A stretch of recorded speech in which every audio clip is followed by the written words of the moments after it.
Guys, Merc ni awak nak praktikal boleh, awak nak lenjan pun boleh. Inilah dia Mercedes GLA 45 2016. Sini Aunty tunjuk. Kereta ni kereta second. Harga dia baru 138,000 je. Dah nak 10 tahun pun mileage tak sampai 100,000 km. Baru 73,000 km. Owner ni bawa turun naik genting je ke?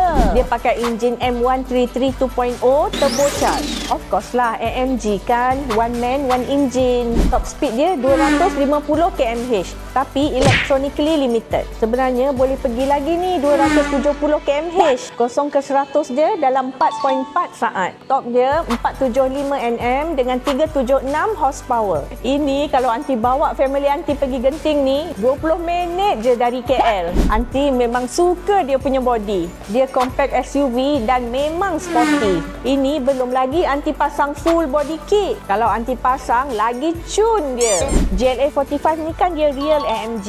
So dia ada 5 mode. Dia ada individual, comfort, sport, sport plus dan race. Aunty naik Genting tak adanya nak pakai race mode. Of course lah Aunty pakai individual. Ingat Aunty tak pandai setting ke? Dalam dia pakai AMG Sport Seat Leather. Cuba tengok ni, duduk belakang tak sempit tau. Tak macam hatchback atau coupe. Jangan risau, infotainment dia dah upgrade tau. Ada touchscreen dan Apple CarPlay. Tapi kalau awak nak pakai CD pun boleh lagi tau. Tengok ni, meter dia boleh tukar-tukar. Tengok ni, boleh Eco Pro, Comfort dan Sport. Ini kalau bawa kat Sepang ni, barulah cukup ada 2 meter. Dan wajiblah ada lampu tom yum. Kereta Aunty kan mesti kena ada lampu tom yum. Dia ada panoramic sunroof. Tengok sound system dia.